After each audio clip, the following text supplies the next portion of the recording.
القدس قضية المسلمين، قضية العرب، قضية المسلمين في كل بلاد العالم، قضية العالم كله. المسجد الأقصى هو يعني أولى القبلتين وثاني الحرمين. المسجد الأقصى يعني له قداسة في القرآن، له قداسة في الأحاديث النبوية الشريفة. المسجد الأقصى لولا الذي قام به المجاهدين في فلسطين بسبب انتهاك حرمات المسجد الأقصى، بسبب انتهاك وسحل النساء الحرائر في المسجد الأقصى. المسجد الأقصى ينتظر وقفة من كل العرب، من كل المسلمين، من الأتراك، من كل العالم. المسجد الأقصى يستصرخ، المجاهدين في غزة يستصرخون. الوضع في غزة يعني جدا يعني يدمي القلب ويدمي الروح. ونحن كفلسطينيين يعني نتمنى أن نستطيع أن نعمل أي شيء، ولكن لا نملك إلا الدعاء، يعني دعاء للمسجد الأقصى ولإخواننا في غزة.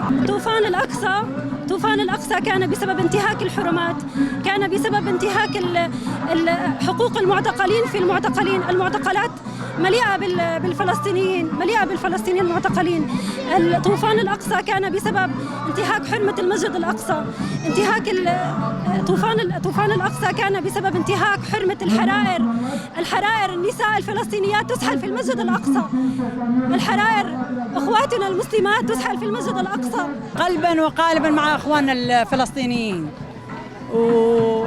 واحنا يعني ايش قد ما عبرنا يعني ما ننطيهم الجزاء، والله يقويهم السوريين والفلسطينيين، والله ينطيهم العزم والله ينصرهم.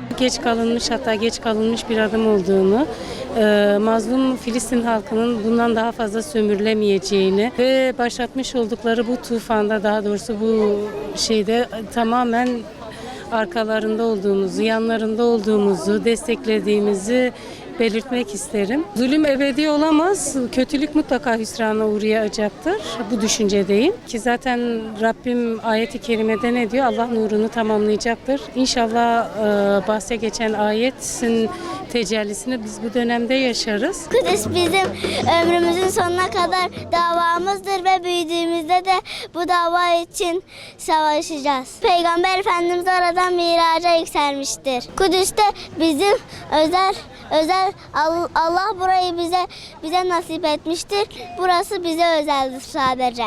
Müslümanların bu konuda oraya gidip Filistinli kardeşlere yardım etmesi ve onlarla birlikte savaşması gerekiyor. Savaşamayanların buradan onların savaşı kazanabileceği için dua etmek. İsrail'in artık bizim Müslümanlarımızdan uzak durmasını istiyorum. Artık bu barışın olmasını istiyorum. Mesela Müslümanlardan çok kişi öldü. Hani artık bu şeye dur demesini istiyorum. Onlar bizle savaşmaya devam ederse biz de onlarla savaşacağız.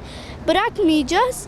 Hani onlar artık hani onları bıktıracağız. Eğer onlar bu savaşa kendileri geri çekilmezse biz bu savaşta durmayacağız. Biz de onlarla savaşacağız.